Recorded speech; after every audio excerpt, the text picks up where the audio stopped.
My forte is video production, but I do some aerial work as well. So for the right property, you know, the aerial photography and the aerial video can really help you guys get the clients to come and see the house, contact you, all that kind of stuff.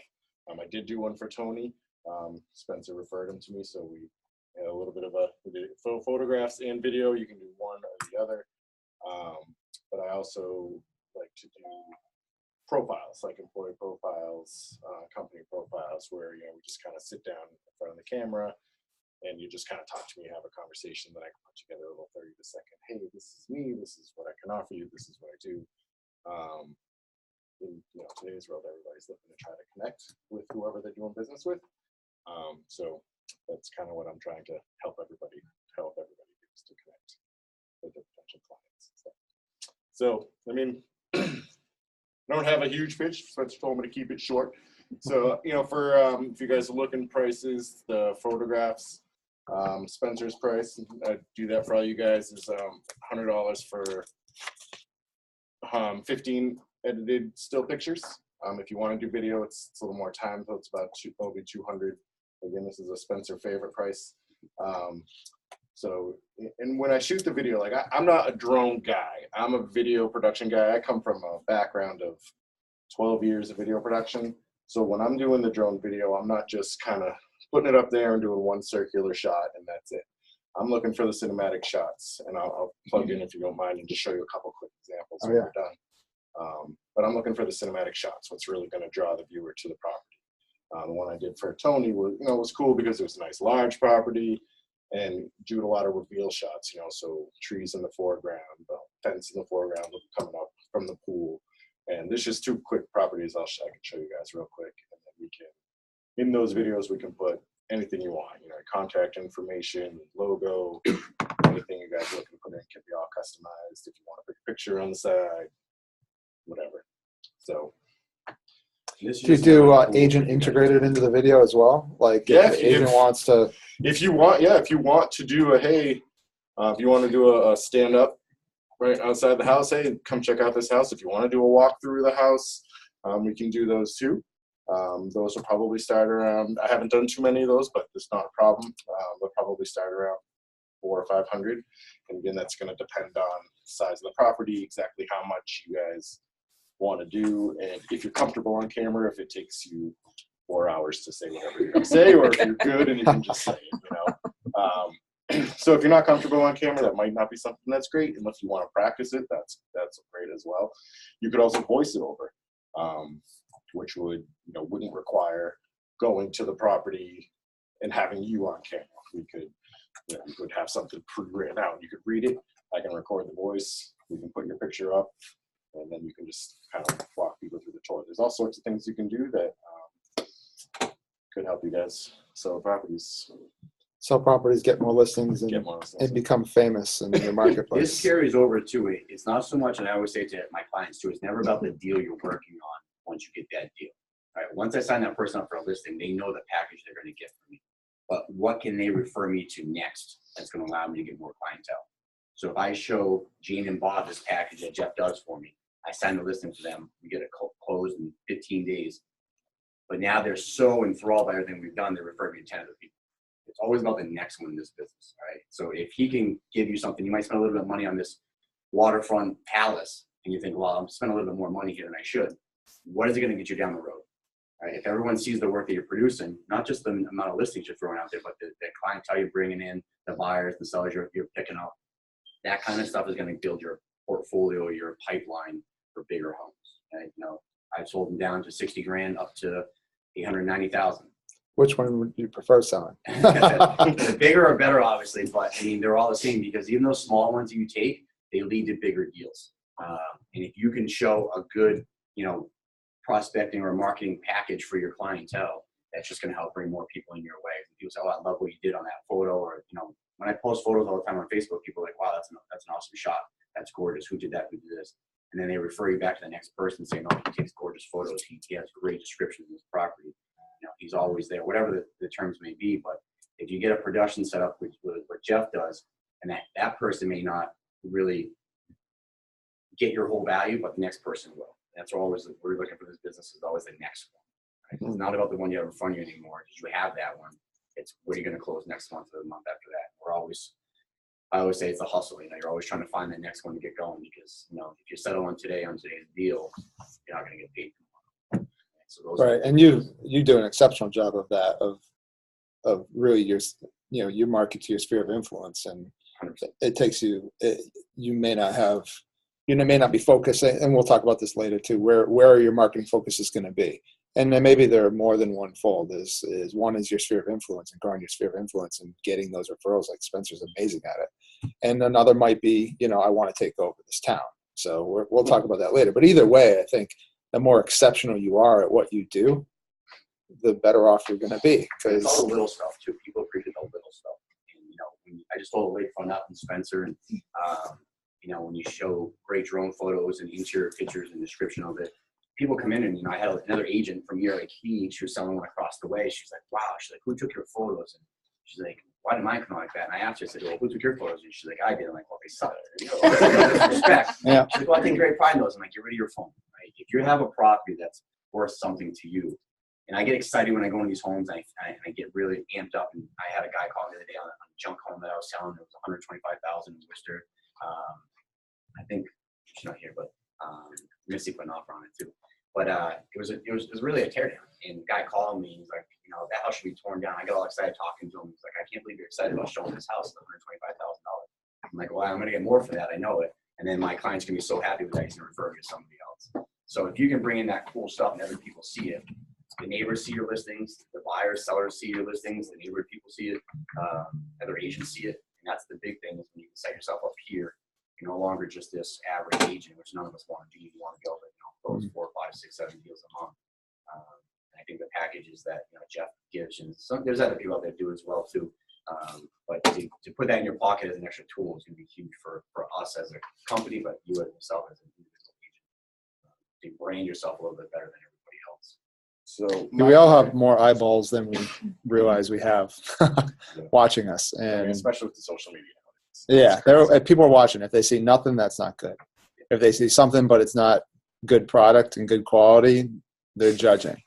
So, I don't want to see you putting nothing out there, but when you do put stuff out there, make sure it's exceptional. And if you ever are doing obviously when you learn your market, you should be viewing properties and going to open houses. Just look at the MLS listing, then look at the house. There's a lot of houses that, like I've seen lately, because I pay more attention to it now than I used to, but just a good photo doesn't necessarily mean it's a good marketing photo.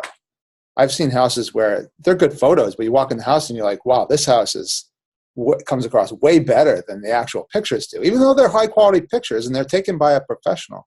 Not all, not all photographers are created equal either. They gotta be able to capture the essence of that house somehow without, they could be great lighting and they could be lighting all the corners, but if they're taking it the wrong angle, there's just too much furniture in it or something. It's just his background comes in and kind of set up the scene for you. Do you always use him? I haven't. No. He just started his company. What'd you say? Spring. Yeah. He had already signed a little while. Yeah. So the guy I have right now that I signed a package deal with, and it's something he's going to explore too. So I got a discounted rate for doing. So far I sold 28. I've listed and sold 28 homes. So I said, this is the listings I'm going to get. Give me a discounted rate. I don't want to pay the same rate you pay for every time you do a one house deal.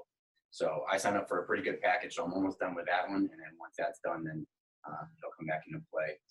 But I'm going to start using him for more of the video interior tours. Because we used to have, with the Exit brand, we had the digital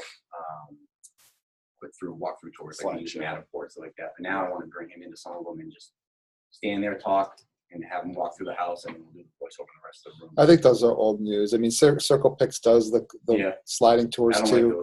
I think they're all it's old news. It's old technology at this point. Yeah. Agents that are on the leading edge are doing video, and at worst case, the video without them in it or their voice, and better yet, if they can get into it. Specifically, if you have a house that's unique. If you have a cookie cutter home, they're building up these cul-de-sacs and everyone's the same, whatever, Curious, because everybody always, you can post 30 pictures in MLS, right? Now, does that necessarily mean that you should be posting 30 pictures, or is it like You know, you say you do 15 in a video. I mean, is that? Well, 15 stills, aerial stills, and that's just what I provide you. Oh, And you don't probably need all of them, Right. but it just you can The only pick way the which ones you pictures like. matter in MLS, obviously, you want to give more to the eye than you can, is when it gets into Zillow and the extra sites that we syndicate to. The pictures then give you a count. So the 30 count gives you more views than you would if you had 2 pictures. Right. It's the only way it really counts. MLS is just gives you, you can, you know, people, I love when people put up like a picture of like a window. You're like, oh, that's a cool. What the hell is that? For me, I'm like, when I get in, look at this window. I'm like, you think my buyer's buying it? They're buying it for the location of the house, you know, what they need for space. The rest of the stuff's just kind of there. Like I just put a log cabin on last week. I put it on Thursday, had an offer, full price offer by Friday. It has a lot of, it's 11.5 acres and sun, but it has a lot of like little nooks and crannies. So someone here would come in and I could just like pinpoint like, oh, this is cabinetry. It's not just a log there. You bump the log out and it's all, you know, built in. So you just can't see fireplaces, little, you know, little things that people like to see, you know, the walkways, whatever it's going to be. Just having someone like Jeff to kind of showcase that for you, it gives you value to your client anytime you're going to do this. Instead of, you know, you and I going for a listing, and you're like, I'm just going to put on the MLS, take some photos of my phone. Well, I'm going to sign you up for a 60-day contract. I'm going to take professional photos. I'm going to have a drone guy come in. We're going to do a video of the house. If your kitchen sucks, we're going to do a redesign. My interior designer is going to come in. We're going to redesign it, put those people on MLS as well. Who's bringing more value? Someone just going to put online.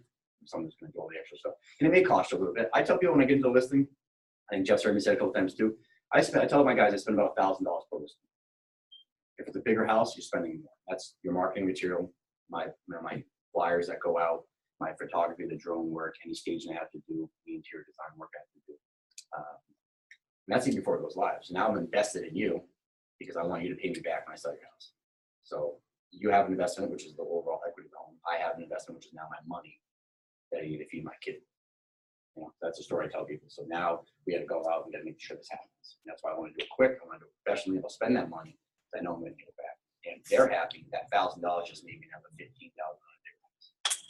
So the other thing to look at is you're telling the story of the house. So every house is a little different. If it's a house that you think is worth having a video tour of, those houses have key features. They have uniqueness, and people that are living there, they've obviously got a story for that house. So you can use cinematic approaches. So it's not just like, I'm not just putting the camera here and pointing that way. We're using a little bit of motion, a little bit of something in the foreground, highlighting something in the background. It's a cinematic style that, you know, draws people to really appreciate what you're looking at. I totally agree. It's like a lot of times to see in the descriptions, just a repetition of the information that's already in the listing. Like this is a 3-bedroom, 2-bath ranch with 700 square feet and 3 acres, and come call for a showing today. How is that marketing? Why they should be buying this house? What? How many times have you seen someone actually read that description? Right. They're looking at bedroom size, square footage, Like straight to the specs. You know, they don't care that I wrote, you know, amazing sunsets rolling through this fucking land. You know, they don't care. It matters only for your client. And you show that through a drone shot. You know, I mean, that's what I did when I was buying specs and you want pictures. to plug in a couple of your samples? So showing you did for Yeah. Here. Oh, okay. Apple when it changed all the connections. So not every house is going to warrant a drone photo. Not every house is going to warrant, you know, this digital, you know, video set work. But Right. just pick and choose. You know, I have one that I'm selling on Hardwick. It's a $80,000 2-family. They got Facebook. They got, you know, cell phone photos. That's it. You know, and if you get a, you know, the $620,000 2-bedroom in Spencer, then yeah, they get the whole works. Volume's on this. I don't want to blast you guys out. So it's just simple stuff, you know. This is the one we did for Tony.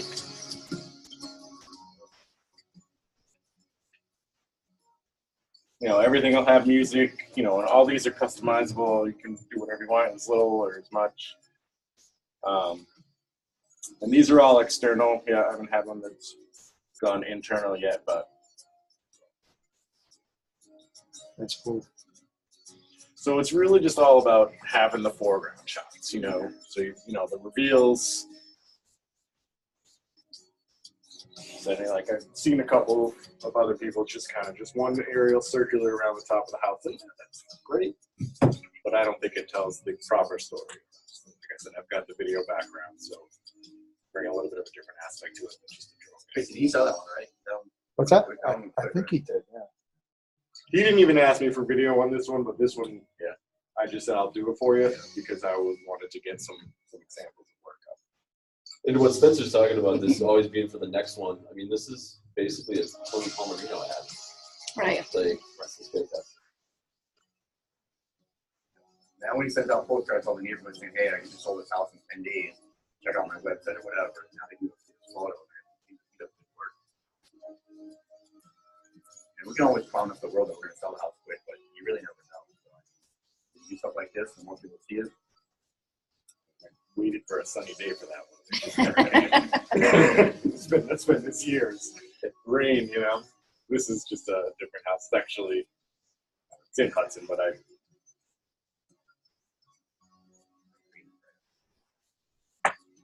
wow, that may have been a little bit of a help from.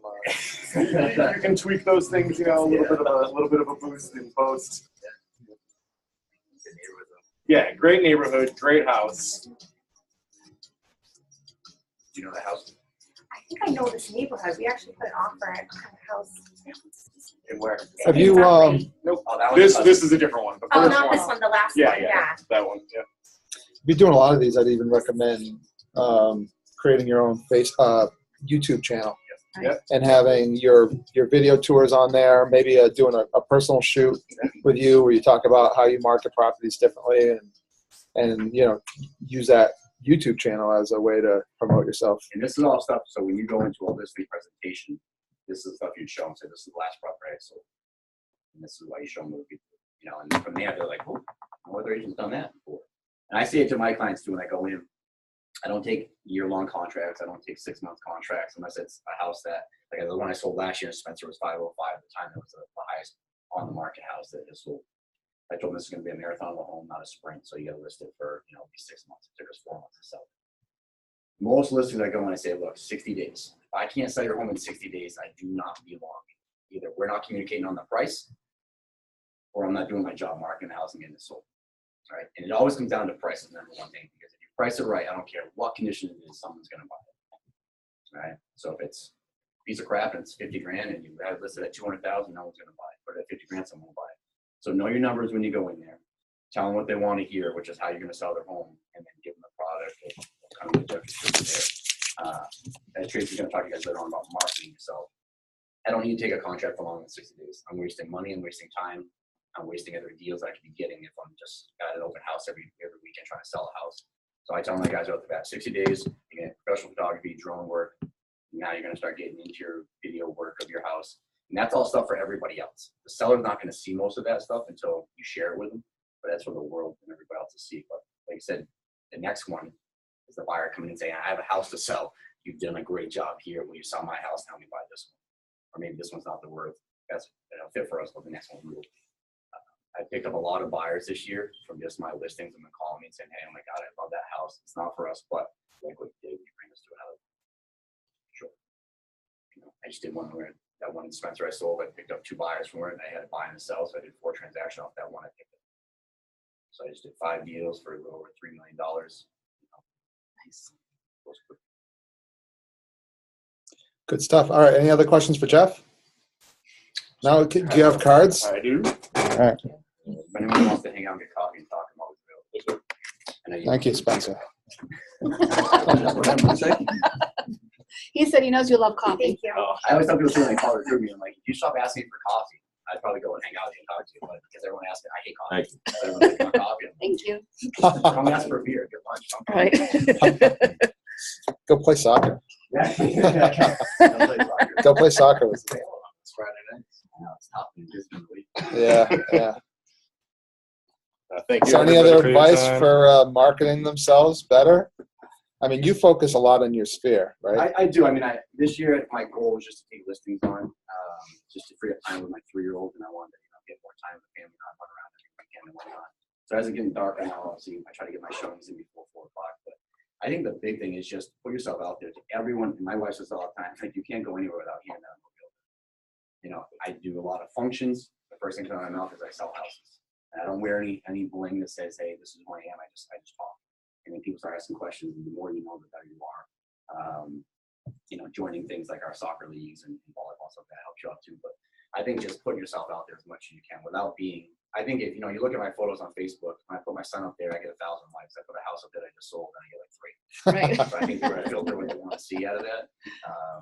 But yeah, it's just, I mean, it's just the pure repetition of just getting out there, seeing people, talk to people, get the open houses, you know, trying to pick up clients left and right. I'm at dinner and I hear people talking, I walk by and I'm like, hey, have a great night. And they stick on the table and I walk away. And Caitlin's like, probably, I can't believe you just did that. Yeah, she's like, you owe me another glass of wine. So, you know, I'm not shy to talk to anybody. We go to weddings and whatever function you're going to, just have cards with you. They're always on. You know, this job is not a 9-to-5er. We all know that from a mortgage perspective, from a legal perspective, whatever you're doing. So you just, you know, put yourself out there as much as you can. You got to try everything. When I first got in this business 13, 14 years ago, you know, every website that you could take a name, I put my name onto it.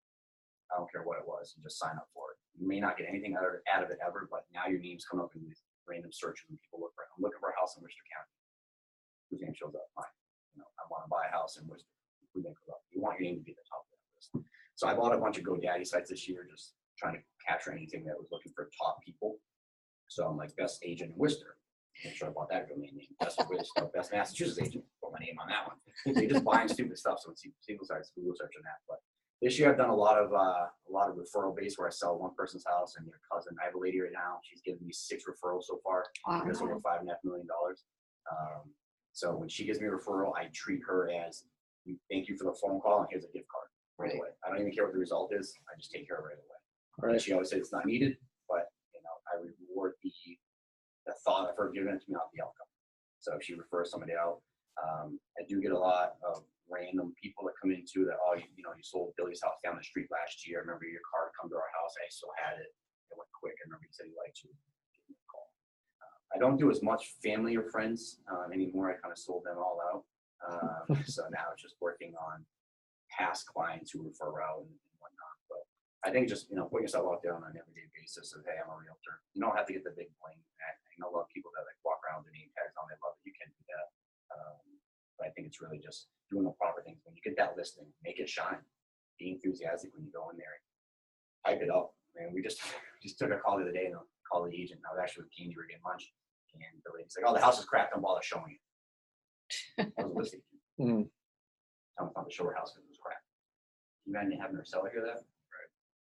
So just keep doing your, just like I said, spread your wings, especially, you know, if you haven't done a lot of business, spread them out there, see what you can get attached to.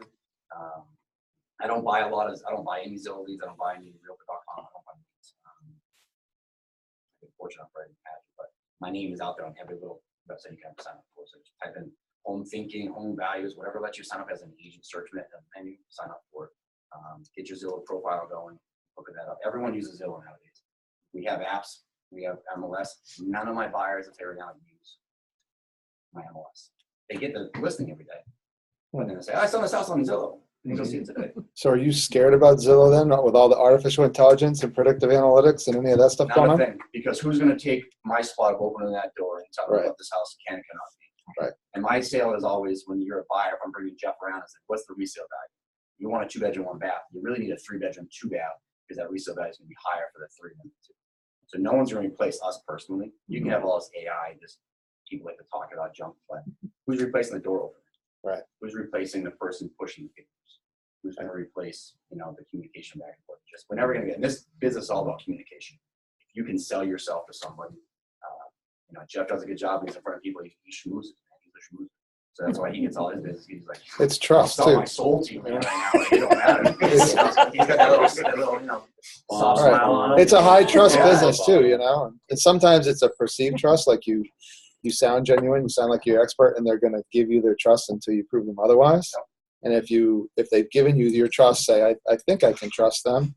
That's what they're saying in their head. I think I can trust. I think I can trust you. Have to but then you prove it, you're there. You're theirs forever. That one in Sutton, I just did. I got to go in there, but they had an agent before 90 days. In the first 3 months, he had 1 offer, 2 showings. Wow. The offer was contingent upon that buyer selling their house, which the guy never put on the market. So they let it run. The contract runs out. He had a 6 or 7 month contract. Let it run out. They interview 4 agents. I come in and say, this is what I'll do for you. My days on market right now is 22 days. Last year was 16. This year is 22, so it's kind of decreased. This is the number of homes I sold. This is the market. I brought all my client reviews that I had in the portfolio. Said this is what everyone's saying about me. I'll sell your home quick. Put it on Thursday. We had 8 showings by Friday morning. We had 3 offers by Saturday. And this is, they should see all the video you're going to do, everything else. That right there now, I've done more than that last agent could ever do. They're going to, the guy already told me, it's like, I referred you to my banker. He's looking at this guy that worked with that used to work at the bank. And then I'm like, all right. And then this guy at some farm, whatever. So I'm like, you're already referring me out, which is great. So just making yourself better than everybody else. I say it all the time, my hashtags, find your hustle and do your thing. So whatever works for you, whatever you guys do, just make it that much better than everybody else. You're competing with some big names. Like you go to the west side of Worcester, I'm going against Jeff Burke, Maureen Keller. Those are 2 monster people that most times I don't come out of the listing with it. And if you're in an area where you're in Holden, you're dealing with Janice Mitchell people, and Tracy Furioli, like those are big names that people know. Now, what makes you stand out above them? That's what you got to find out. If I go to Westminster and I see Karen's name all over the place, I'm like, oh God, you her. I just go with a bigger smile. But yeah, so I mean, just keep hustling, keep doing your thing. Tracy's giving you a tool. That's why I brought Jeff in, just another tool to add to your toolbox. Absolutely. You can never have enough people, enough things. Get your resources down. You got people on the mortgage side that you got questions, ask them. Call them right on the way. My client's got a question about this. Quick text. Easiest way to get hold of most people. We're doing a roundtable next week at Roach and Wren for all legal questions. You guys are all invited to as well. So that's a good. Buyers always have questions. Sellers always have. What about this? What about that? What about this deed restriction? What about this coverage? It's a good chance to get all that stuff answered too. So just get your network of people organized. So when you're places and you're on a showing, you're like, should I close today or should we close next week? At least you can ask the question of like where it's going to cost us the most money, how it's going to work, what our rate's at today. You guys can. Cool. And if you can't get them the information or return to someone that can, they're gonna go on the internet. Yep. And I can't tell you, well, why do you sign up for everything that's there? Because people go on the internet, and your name's gonna pop up when they're searching for stuff. And people want you here and now, and we know that already. So if someone calls you, you get a lead through Zillow. Like I get a lot of random leads through Zillow, like my listings. We always say listings are key. The more I put my signs out, the more people are gonna call me. But people will call up and like, oh, I have an agent. Well, call your agent. Well, he sucks. He's not showing me your properties. Well, call and fire your agent and then call me. Because I don't want to be involved with it. Start showing me properties and then come find out you're going to call me. Hey, that's my buyer. Well, pick up your game. So if you get the leads, 90 seconds to a minute is the first response because they just clicked on something. They went to that, whatever portal came from, and it's coming to you. I don't leave any messages. I make 3 phone calls right in a row. And look like it's urgent, and then they'll call me back. And then they say, hey, this is who I am. You just clicked on it. I don't know if you're looking to look, if you're just screwing around. Most times, well, I was just looking down the street and Billy's got a house. And I'm like, all right, cool. And I just put them on the MLS search. And once they're there, then I can keep track. But it's all about just that quick response. Call the sniper. Just get them quick. And then find them on Facebook. Send them a quick message on Facebook. If you do use the Facebook app, you can use call. You can call them and it goes directly to them. So sometimes the number might be a work number, home number. Get the call app, it'll go right to the phone. Most of us have to kiss with messenger. Like, who's this? No, it's Spencer. Saw you're just on Zillow. You clicked on my link, my property. I show it to you. Have you tried if you're pre-approved? FaceTiming them yet? What's that? Have you tried FaceTiming them yet? I haven't done that yet. I don't know if they want to see my mug or that early in the morning. I'm an early guy, so most of my stuff is done by noon, 1 o'clock, and the afternoon is more just showings and kind of setting things up for the next day. I think that's the right way to do it. They always say eat the frog. You do the stuff you don't want to do in the morning, get it I done with. respond to all my emails first thing in the morning when I wake up, and then I use late at night to try to kind of schedule some appointments for the next day, unless it's like it has to be early in the morning. Then I try to do it. It takes most 24 hours. But yeah, I hammer away in the morning. That's my time. Coming after you things like this, it's like you just want to go fall in the morning, knock it out of it. But yeah, hammer in the mornings is great because people are at work. Most people are at work and they're looking for houses. They're on their phone. 90% of people searching for houses now are on their phone. They're not even using a laptop or a desktop. It's all through their phones. So if they click on it, I just send them 3 phone calls. I'll send them a quick text if it allows the text to go through. Try to find them on Facebook. Google search them because they're Google searching you. And then it takes me probably about a day to get in touch with someone if they're not actively. You get somebody's hot to trot, they'll answer the phone call right away. Cool. All right. All right, thanks for your time, guys. Thanks, guys. Thanks. you. Thanks, Spencer. Thank you. Thanks, Jeff. All right, let's get talking about the creating an effective hyper-local marketing plan. There's actually two, I'll pass these out. There's two sections. One is creating a hyper-local marketing plan to target a market, and the other one is to create a plan for working your sphere of influence. Personally, if you don't have a plan in writing, I feel like we're just kind of throwing stuff at the wall and hoping it works out at the end of the day. And we're all busy enough where we know if we don't have a plan, we're going to miss things. We're going to miss steps. We're going to miss chances. We're going to miss opportunities. So getting this stuff in writing is important. So we'll talk about what that involves, and then take it home, work on it. We'll chat about it again next week and what your plans are. So, in a real estate business, as if any of you guys have been in it long enough to kind of realize, it's going to be seldom that all your business is going to come from one direction. And in fact, I don't want to see you having it all come from one direction. I don't want it to be all up city. I don't want it to be all office leads. I don't want it to be all sphere of influence. I want you guys to have a multi-tiered business plan. And this will evolve into a business plan for 2019. But the start of it is, where are you going to target your marketing?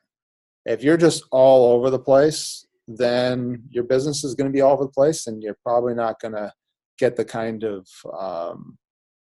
what I would call it, the penetration that you want to get with your marketing. Sphere of influence is not as hard, because a lot of us, when we're working our spheres of influence, they're people we know that know of us, and it's more natural for us to just kind of be involved with those kind of people and naturally get kind of a penetration into our sphere of influence. But to target a market is a little bit more complex. And what would you guys say would be a type of market you could target? Yeah, you could target first-time home buyers. What other ones are there? Moving up. Move up, move down. What's nice about those is they're two deals in one. Location, it could be a specific market. I want to own a certain town.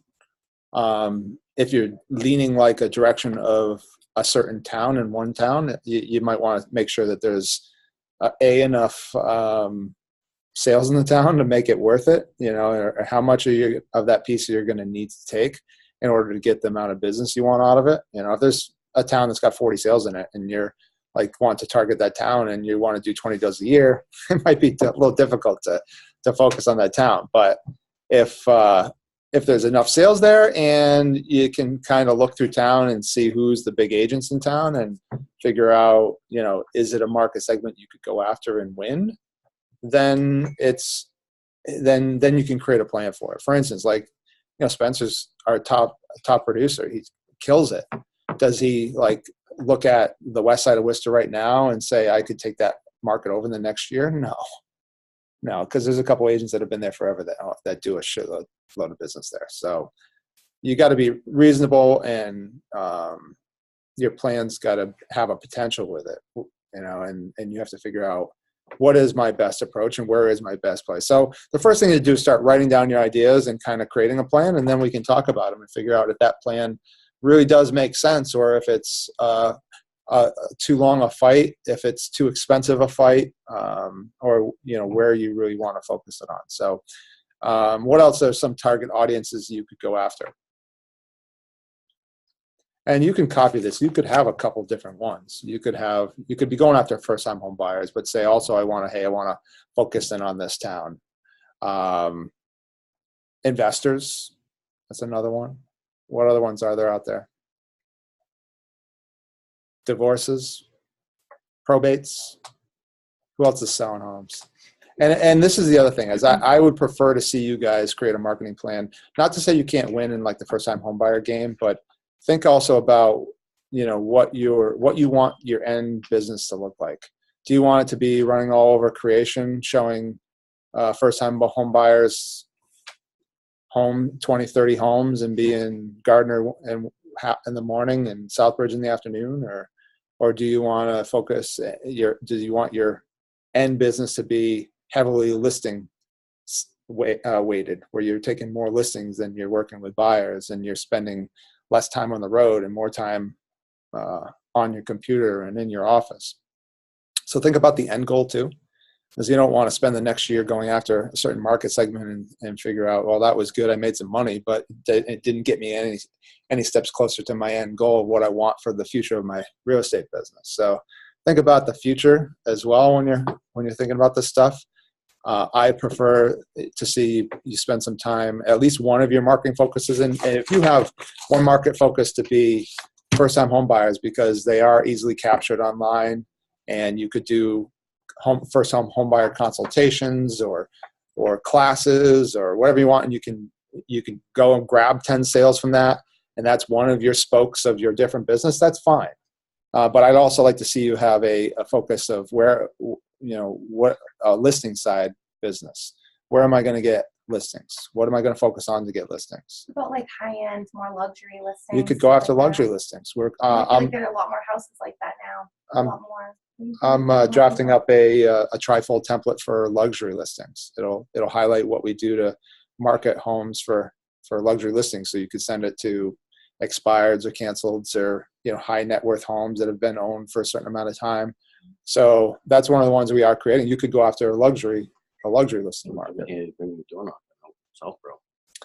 What's that? Yeah, you could. Yeah, you could go door knocking in Southborough. So, but that's obviously an audience. If you decided, I want to go after luxury listings, okay, that's one level. But where? Be very specific about what your audience is and where that audience lives, because you have to get narrow with it. And most agents are very, I'll take a luxury listing anywhere. Okay, that's great. I would too. But where do I really want my business to be? Where are there a good supply of luxury homes? Where is there a good supply? Look on MLS to see how many homes in that price range have sold in the last year. If you're thinking luxury homes in Spencer over 500,000, you have to be prepared that it might that might be a. I'm sorry, go ahead. Oh, go. I was just saying you'd have to, if you're going out towards that way, because you're competing with a boo out in that area. So you'd have to come with some sort of package that Jeff has. Right. He's got Right. a lot of that out there. Right. And the thing we're drafting has a lot of stuff on it. And it's probably going to scare them. I see, like, how much money am I going to spend to give this kind of product? And it's built. It's going to be built on a 7% listing. This is what we do for 7% listing. You don't want all this stuff. We can drop some of it out. But what do we want to start dropping out? You know what I mean? And you may decide, my luxury trifold that I'm going to get for myself is I'm going to take some of these out because I would never commit to that level. Or if you're, for instance, in the $500,000 range, are you going to do things like cinematic? Maybe you're going to do what he does, but are you going to get floor plans created? Are you going to have a staging consultant come in at your dime? Are you going to, there's a lot of things that go into selling luxury listings, and you may want to advertise that you do them all, or you may decide, my trifold is going to look like this and yours is going to look like this. So I'm creating a template for it that you guys can modify and make your own. But that is another angle you can work, is the luxury market. What other market audiences can you go after? How about new construction? You could become a new construction expert, and whatever and whatever you're picking, you want to make sure you're going to position yourself as the expert in that field. You don't want to say, and it's going to take a little bit of commitment to do that. You know what I mean? You don't just want to say, because you can't really go out to, like, your audience on Facebook would probably think you're crazy if you went on Facebook right now and said, I'm the expert in first-time home buyers. I'm the expert in moving up. I'm the expert in moving down. I'm the expert in new construction. I'm the expert in Southborough. I'm also the expert in Southbridge. I'm the expert. You know what I mean? If you rattled off 20 things, you'd probably look silly. You know what I mean? Doesn't mean you can't be an expert at helping people achieve their real estate goals, and that's your broad message to your sphere of influence, because you take business anywhere with them. But as far as marketing goes and kind of getting penetration with something, you have to position yourself more than just a global agent. That's why the upsize postcards and the downsize postcards, that's why we're creating marketing products that you want to put in the right hands, as opposed to putting them in everybody's hands, because that just doesn't make sense. That message isn't going to get across, and they don't want to hear it. If you send a moving up postcard to somebody that's owns a 3,000 square foot house. How is that any good? The message is never going to get received. So you got to think about who your audience wants to be, who you want your audience to be, what kind of business you want to build, what does it look like, and you know, who is the audience and where do they live? Is it a demographic target or is it a geographic target? Demographic would be like a first-time home buyer, a move-down type of buyer. And the nice part about it is we can target those groups very well in Facebook and in the modern internet world, because everybody is measuring how old we are and whether we're married or not, whether we have kids or not. And all the stuff that they're measuring about us, we can market to, which is great. The modern world of marketing is far better than it used to be. We used to have to broadcast these messages to thousands of people and hope to reaching a few hundred. Now we can just market to a few hundred and get the message we want in front of them. So we have to have a plan for it. Where are you getting the information for them? You know, so in the beginning, we may only be target. For instance, we get a listing in a market that we really want to work. Let's say it's a new construction. We land a new construction listing and we want that to be our expertise. Well, now we've got to start to target people to bring them into our world so that we can do what? The first thing we want to do is capture their information. That's why, you know, people are like, oh, I got a bunch of bad leads. Well, you may have only got a bunch of bad leads because you're not targeting the group that you really want to get information from. If you were targeting move-up buyers and you ran a postcard or an ad for a move-up type of house that you have listed, you know, this, then if you're capturing people within your target audience, then if you've got a phone, at least a name and an email address and a valid email address, that's a good lead. That is a lead in the market that you want. And like, for instance, like Sandy, we just ran an ad. It was just a test ad, really, just to show her builder, you know, what we can do online with targeting now. And I think we've got 7 or 8 leads from 10 leads in the first week. And they're all age appropriate. It's an active adult community, and we ran an ad for an active adult property that's not even on the market. We added it onto the pocket listings side of the sync website under the properties button. I don't know if you guys have coming soon. It's a huge opportunity. But we added it in there. We created an ad for it. I ran it to people that are over the age of 50 and that have kids that are over 18 years old. And we target it to 15-mile radius around the project. She's got 10 valid names and email addresses. And some of them may respond to a phone call now. Some of them won't. But On Facebook? yeah.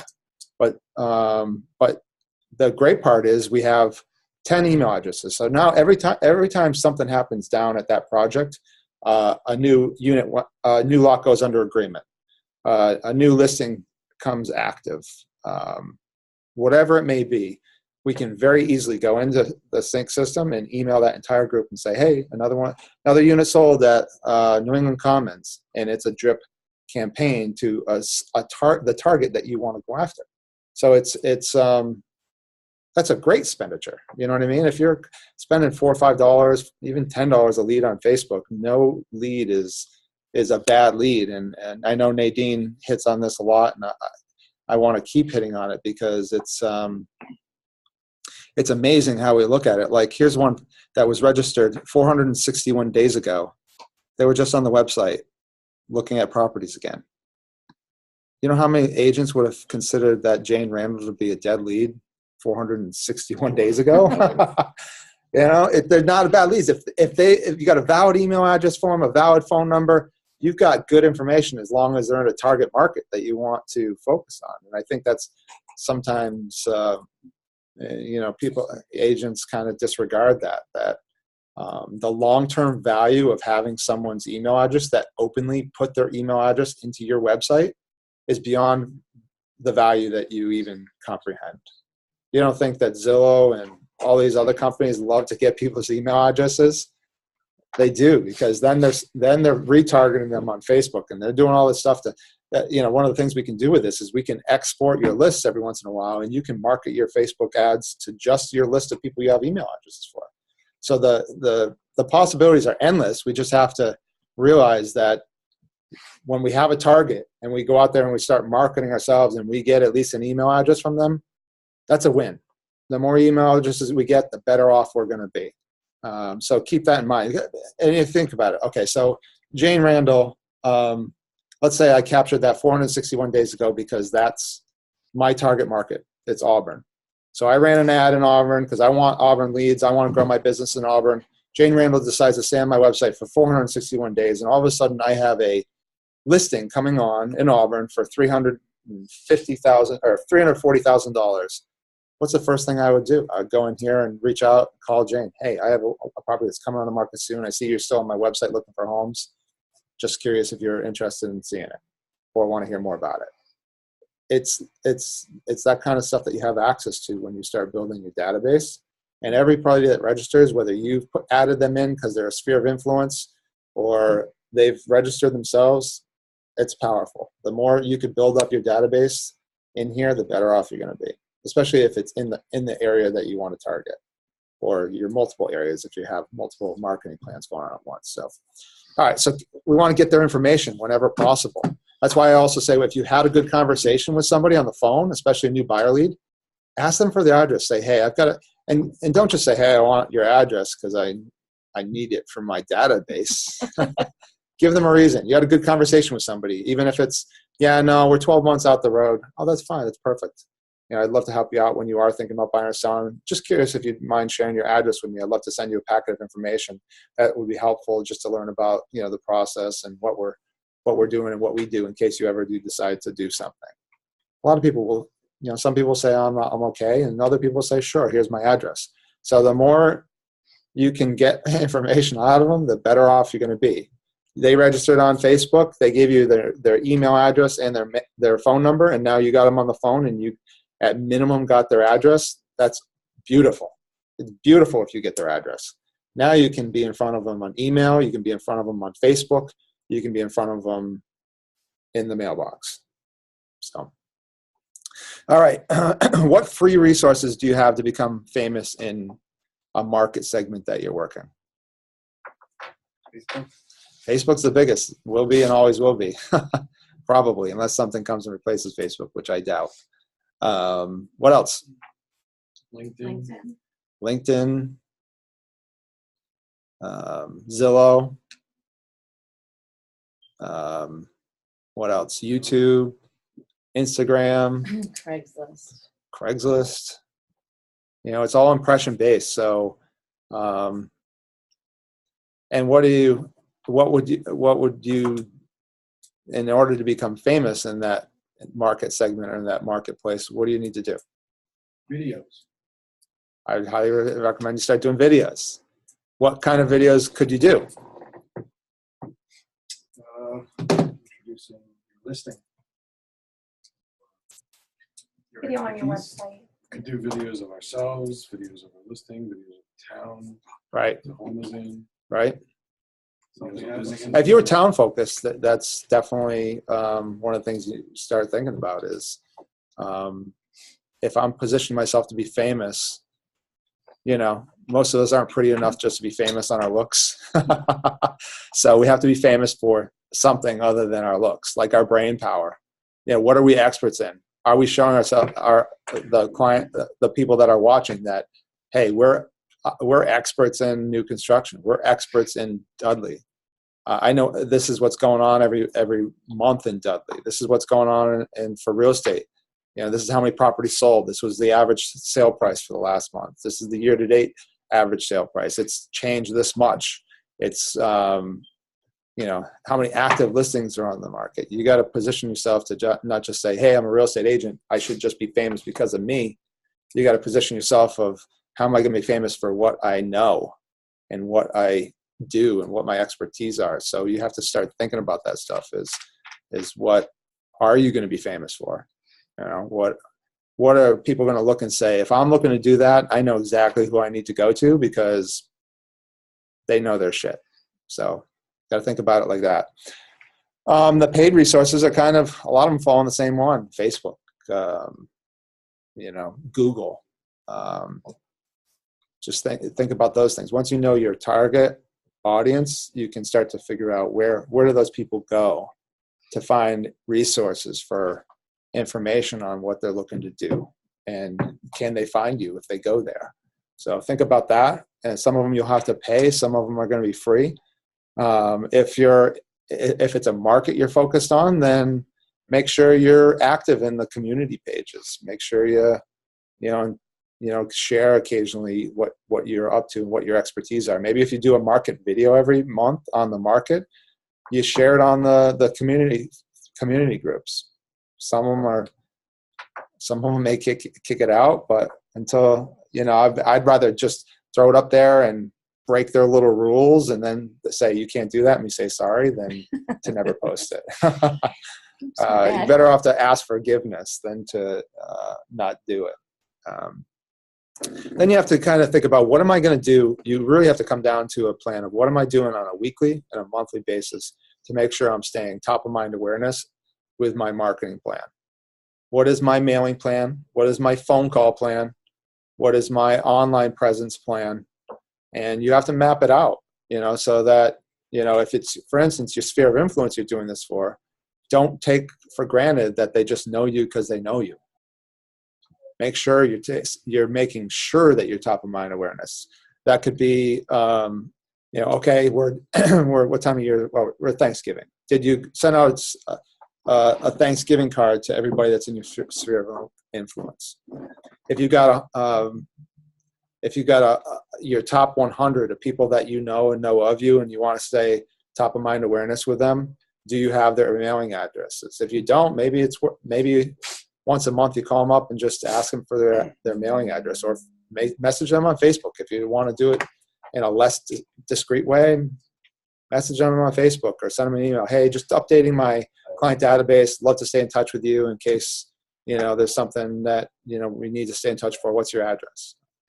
A lot of people will give it to you. They don't care. So make sure your database is intact and as complete as possible.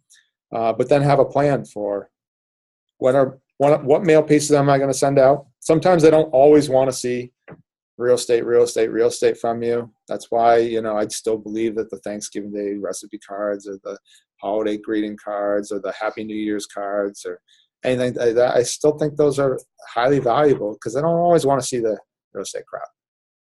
Sometimes they just want something else that makes them smile or piques their interest. So have that plan in place and write down that plan. This is my 12-month plan. I say if you're working a sphere of influence, it should be once a month. Once a month, they're seeing something from you. And at least 2 or 3 times a year, you should be calling them up. And this would be your top. Workman does 50, top 50. I think 50 is minimum. If you have 100, you're better off. Spencer, I know he calls his clients regularly. They bought a house last year. It doesn't matter. Hey, just checking in. How's it going? How you still loving the house? Let me know if you ever need anything. And by the way, I always appreciate your referrals. So if you ever know anybody looking to buy or sell, you got to keep driving those impressions in their mind, even with your sphere of influence. That's why also with the just listed and just solds we're doing, anybody who's asked me about it, and I went over this with a recruit the other day as well, is you have 2 choices. You're either doing it just because you need to suffice your seller and you need to make sure that they know that you sent out just listed postcards. But if you don't think that they really care about that or not, then don't just send them out if it's not a target market for you. And don't just send them out if you're not planning on a 12-month campaign to that same list of homes.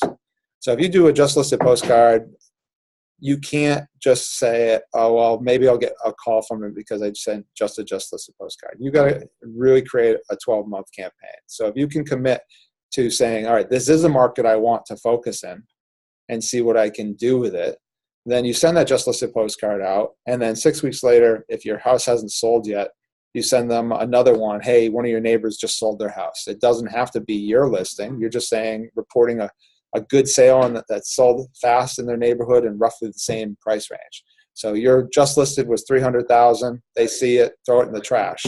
6 weeks later, oh, another one of your homes that your neighbors sold their house for $320,000. They see your name and face, they throw it in the trash. Another 6 weeks go by, you just sold that property, just sold, full list price. That one may go in the trash too. But then 6 weeks later, they get another one. And then 6 weeks later, they get another one all year. If they're thinking about selling and they're seeing consistently postcards from you positioning yourself as the expert in that price range in that town, I can guarantee you'll probably get calls. The problem is most agents just do just listed postcards, and they're just like, all right, I did my just listed postcards. I never get any calls from them because they're skipping all over the place. They're just all over the place. They're in Auburn today. They're sending out just listeds in Millbury tomorrow. They're sending out just listeds in Warren the next day. And it's the one impression is never going to get you the kind of return you want. So make sure that you're consistent with whatever your marketing plan is and where you're putting that money. Because it is true, as Spencer says, we're not sending out the just listed postcards to sell that house. The sellers always think that's the case. All the marketing that we're doing is to sell that house. It is 99% of the time, it is the price. And, I think the marketing has a little bit more impact than maybe he does. I think if you position the pictures right and the description that sells the story, I think you can influence people to come see it more than other agents have done with shitty pictures and shitty descriptions. But beyond that, great pictures, a great marketing listing, and price.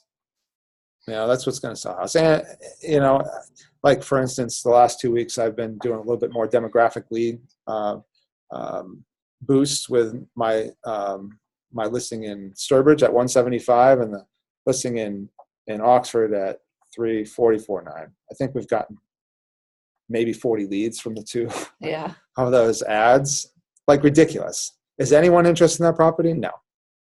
Either one of those properties, they're not going to be the buyers for those properties, but they're going to be buyers for other properties.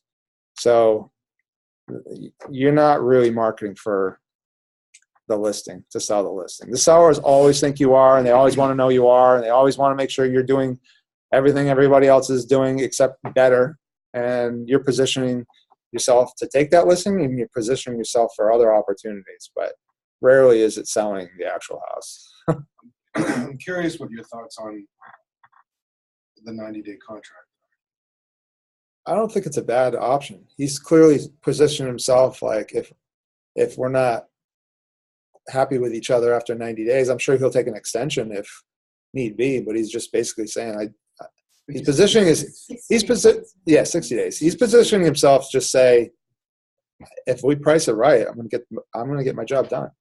And when he does, he's got another story to tell someone else. I like it. It's a very aggressive move. And if he doesn't, and clearly he's willing to move on, which is something a lot of agents are not willing to do, or they don't have enough business coming in or they're not getting enough leads to say no easily. But I know he doesn't sell every listing, and I'm sure there's been some that he just moves on from.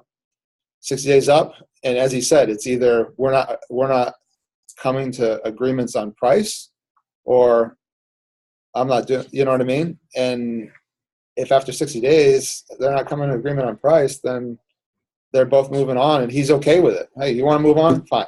If you don't, the longer you keep that listed, the more you're going to spend on advertising to get it up, unless your profit is going to be. Right.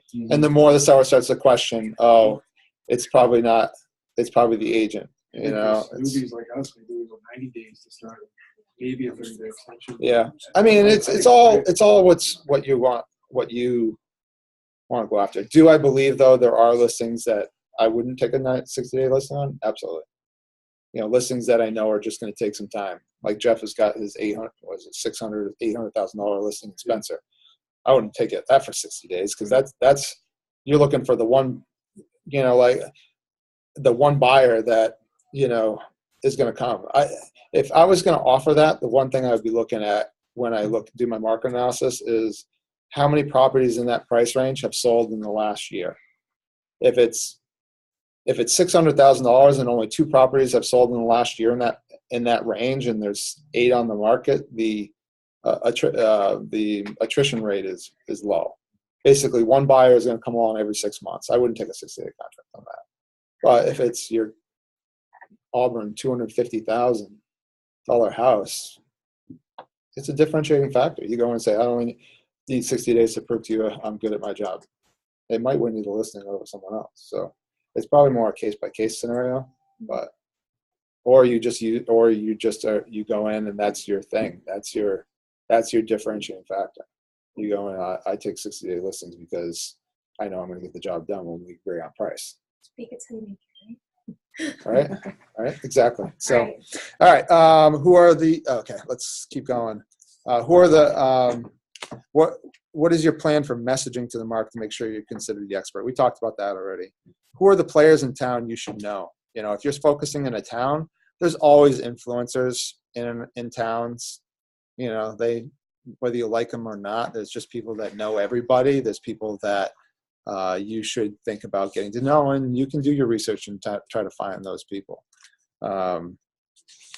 Make sure you're connected with the people in your local market or that you're market experts with in the market you're doing. So make sure you're connecting with as many people as you can on Facebook that are in the market segment you're looking to connect to. Who are your biggest supporters in the market? You know, as Spencer said, the person that gave him 6 referrals, he's treating her much differently than any other referral source, and with good reason. You know, and make sure you're treating your biggest supporters the best way you can. You know, we all have confidence. You know, we all have people that are just like, they would give you a lead if someone was going to buy or sell. And make sure you treat them with, the way that you should, and make them feel appreciated. And always, I've heard this numerous times, but always reward the action, not the result. You know, if you want to reward the result too, great. But at least when someone gives you a referral, I don't care if it's, hey, one of my friends is looking to rent a home. Yeah, I really don't do rentals in that area. Send them a $5 gift card. Thank you for the referral. Even though you didn't do any business with them, it doesn't matter. You want them to feel like, hey, I went out of my way. I got a little uncomfortable, and I said, yeah, John's someone I would recommend you talk to. If they're going to do that for you, then you should be rewarding the action, not the result. What market groups, charities can you get involved with in that town to support the local market? You know, if you're going to be famous in a town or in a market, we talked about the Facebook community page. I think that's a great idea, especially if you incorporate video into it. But what else are you doing to get involved in that local town and supporting it? One of the things that last week I met with this marketing person that does these publications to small segments in a community, and it's basically the luxury market. And if you could bring that somehow online, because I don't think you would ever figure out how to compete with this publishing company from a standpoint of, it would take up all your time basically. She puts together a magazine she does Westboro. So she was looking for an agent to advertise in this magazine in Westboro. And the magazine, she's the publisher, she goes out and encourages the articles, but the articles are all written by the community members. So it's 1,000 homes in a small area of the town that are between, on average, $600 to $1 million. That's what makes up these 1,000 homes. And she's bringing a sense of community into those homes by creating this magazine that the people in the community write their own articles for. So if their daughter was, just had an award from a gymnastics competition, the parents will write a little thing about, their child and send pictures to the publisher, and she'll put it in the magazine. They have a real estate corner that kind of talks about the market in that town and what's going on. She even organizes kind of events for that community group to get together and have wine and cheese nights or things like that, where they get together and it's sponsored by the advertisers, and they get a chance to get out and be active and be good neighbors with the people that are in their communities, which is bringing together a lot closer communityhood than you'd normally see in a development like that, because nobody talks to each other anymore. Everybody comes in their cars, drives in their garage, goes in the house, and doesn't, they don't talk to their neighbors. So it's a pretty interesting thing. And she said they get great traction with it, and nobody ever throws the magazine away because articles of their kid is in it, or articles of someone else's kid. And they say, well, if I throw it away, then next time my kid's in it, then they're going to throw it away. So they keep these like on their coffee table, and they're looking at them constantly. And they've been. She's been doing that for a few years now, because I met with her Oh, a couple did you? years ago Oh. when I was running that small business in Auburn. Oh, did you? Janine Johnson? Is that this person? Yeah. Same lady.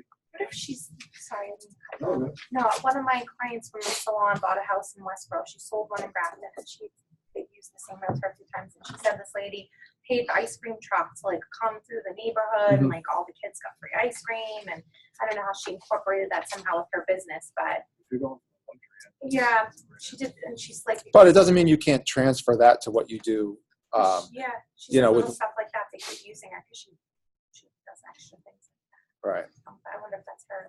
I mean, if you could get to that point from an online perspective where you didn't have to create this magazine, have it printed, and Yeah. you spend 40 hours a month creating this actual magazine, you had an online community where you could get people from that community to come on and post things that are going on in their community and everything like that. And you're the publisher, and you're the Started it. you're we just supporter. started developing it out. Yeah, but that's the idea, is, you know, to really hone in on that market and really, you know, get deeply involved so that you're the person they go to. So the other thing is being physically seen in that marketplace. You know, if it's new construction, are you going to builders groups meetings? Are you getting involved in the associations? Are you, you know, what are you doing? If it's a town market, are you out there being seen?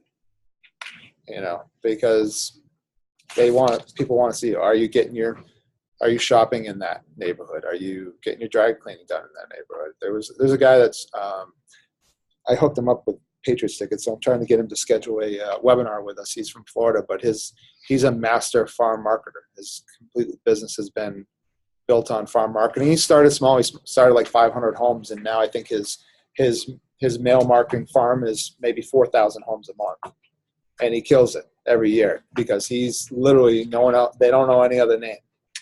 He's the one that's in their mailbox. He's the one that's on the signs. He's like, I live a half hour away from my farm market because my farm market isn't the type of market I want to be in. But he's like, I purposely go grocery shopping in that market. I get my laundry done. I go get my hair cut in that. Everybody knows me. I'm famous in that marketplace because I spent the time and energy to make myself famous in that marketplace. And not only online, but live. Hey, there's Vince walking down the street. Oh, that's Vince. Hey, Vince, how you doing? I'm good. How are you? So make sure you're visible too. You're never going to get penetration without serious effort, and you're never going to get the kind of penetration you want without an organized plan. So let's figure out where we want to focus our time in the next year in 2019, and have maybe it's 2 or 3 focuses. I don't know. You know, that's not necessarily a bad thing if you're trying to figure out where it's going to get the best penetration for you. But each one should have a marketing plan in place, and you should know exactly what you're going to do in 2019 to make sure you become or stay the go-to agent. And one of them should always be your sphere of influence.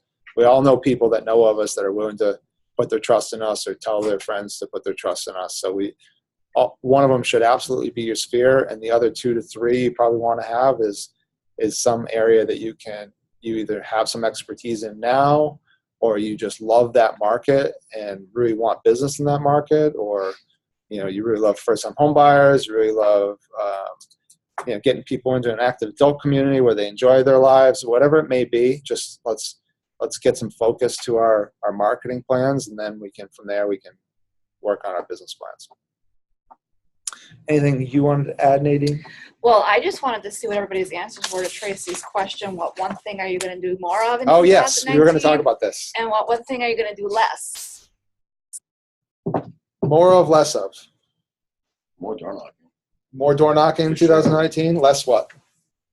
Less Coming up with less excuses. Netflix. No, less Oh, did everybody hear that? Less Sorry. what? less procrastination, I guess. Okay. How about you, Kim?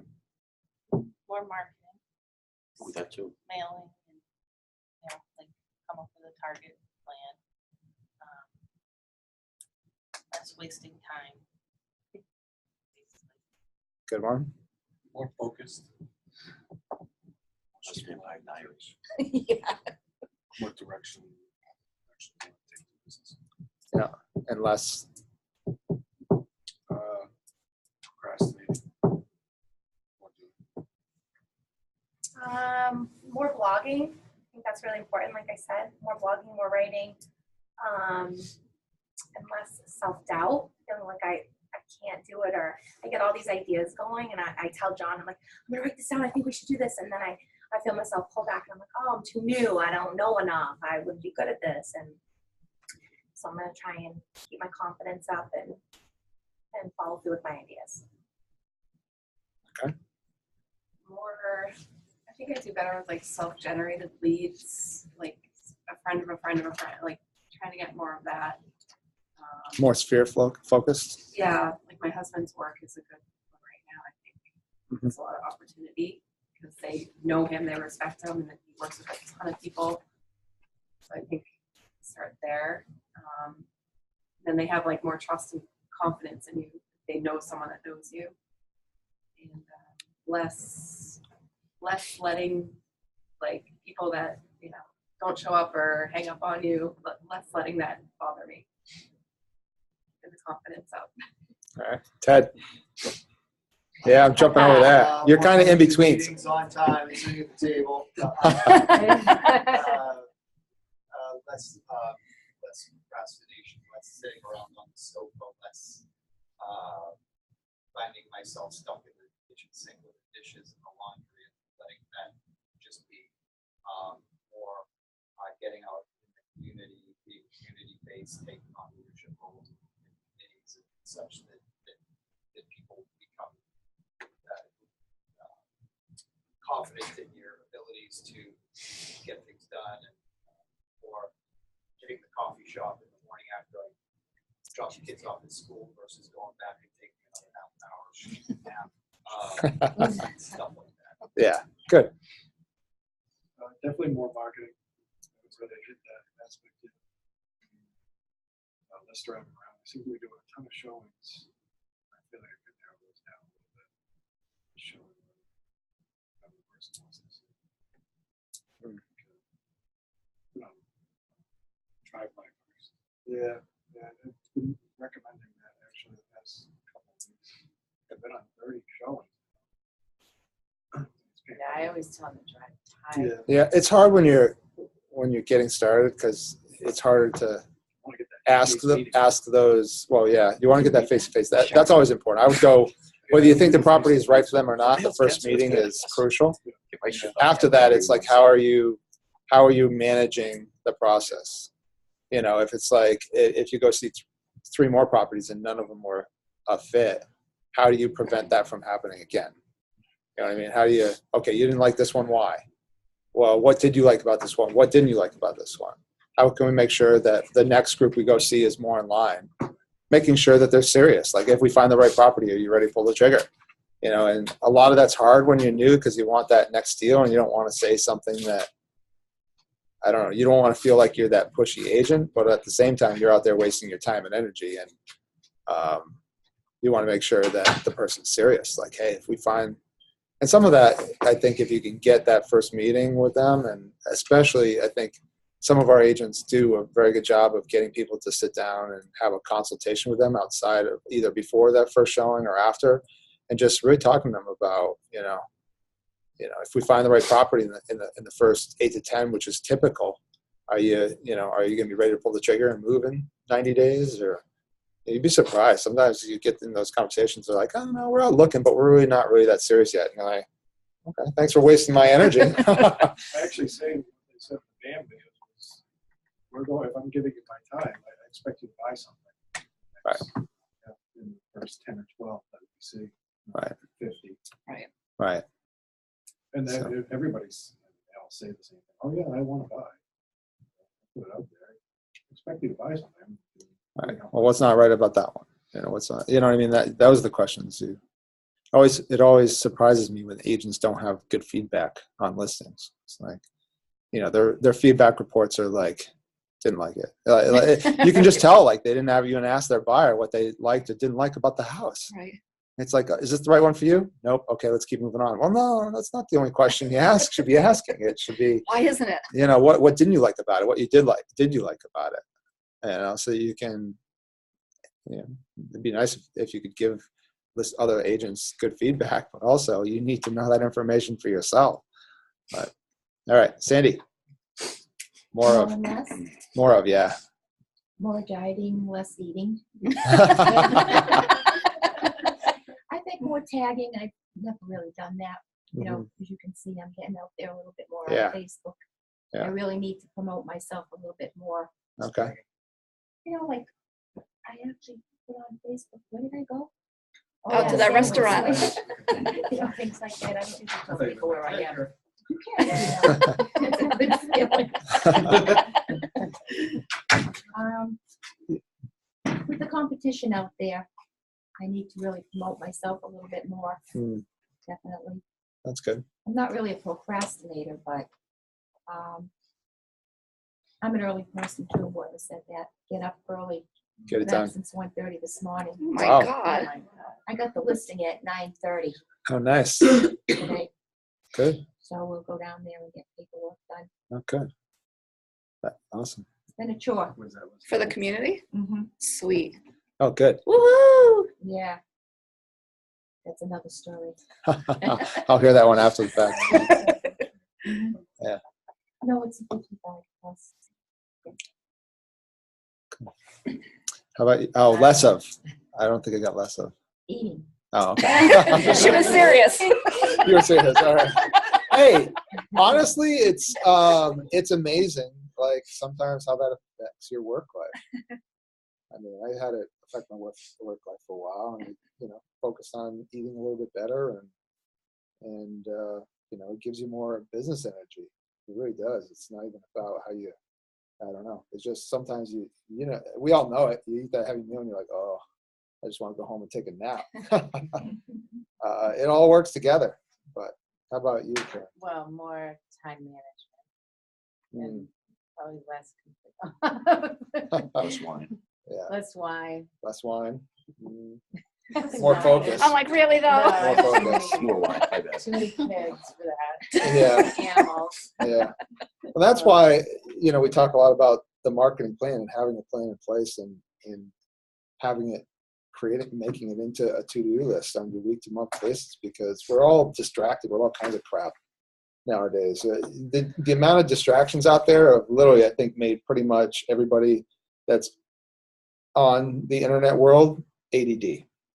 I have ADD now. I never had ADD before. I used to be able to concentrate on things and get things done. Now I feel like I'm all over the place all the time. It's like I have one thought in my head, and then I'm somewhere else, and then I'm online, and then I'm back to what I was doing, and then it's a mess. Well, I think it's it's a mess. easy to get like that in this business too, because no one's telling us what to do. Right. All of a sudden the phone So we rings. just think we You're should on be to doing all something these different else. things at once. Yeah.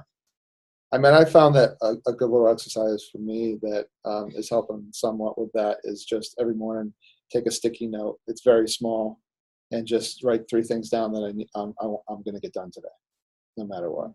And usually those 3 things aren't long term. They're not time consuming projects. It's just they could either happen and I cross them off and they get done, or there's a good chance the day is just going to get away from me. And even though it might have only been a half-hour thing or a 15-minute thing or even just a phone call, it might get forgotten. And then you don't remember it until that night. You're like, oh, crap, I forgot to call so-and-so today. And if you don't write it down early before the shit hits the fan, it's probably not going to be top-of-mind awareness because somebody else is trying to make their agenda your top-of-mind awareness. And when that happens, you're not in control of your day. Someone else is. And there's a ton of people that would love to take control of our day. Social media wants to take control of our day. They want us to get on there and start scrolling and tell us everything they're doing so that they can run predictive analytics on us and sell advertising to us, or anybody else who wants to key in on a search. So, it's an issue. It's a real issue. To get sucked in. And then I hate myself after. I hate myself for it. It's like when you overeat. I'm like, damn it, I've been on here for half an hour. I just wasted all this time. I learned absolutely nothing. I feel worse about myself. I'm looking at all these other people fake their perfect lives, and I should have been doing this. You know what I mean? Like, I just feel like crap. It's a complete waste. Yeah. So Yeah, I it's totally sometimes true. wish I've been Get off trying to Facebook. post some negative on Facebook, so I don't do that. Right. Something else. Right. Yeah. It's Sometimes it makes you feel better, but. there are some positive things on there. Yeah. If you think of it from a global scale, there is more positive that probably comes from the negative. We just get sucked into sometimes the negative, and it just sucks you in. It's like, "Argh." Yeah, you're fine, and then all of a sudden you look on Facebook and somebody posted something, and you're like, oh man, I just want to. I've become the queen of scroll. Stay out of the I'm just like, comments. no, not Yeah. nope, That's the nope. rabbit hole.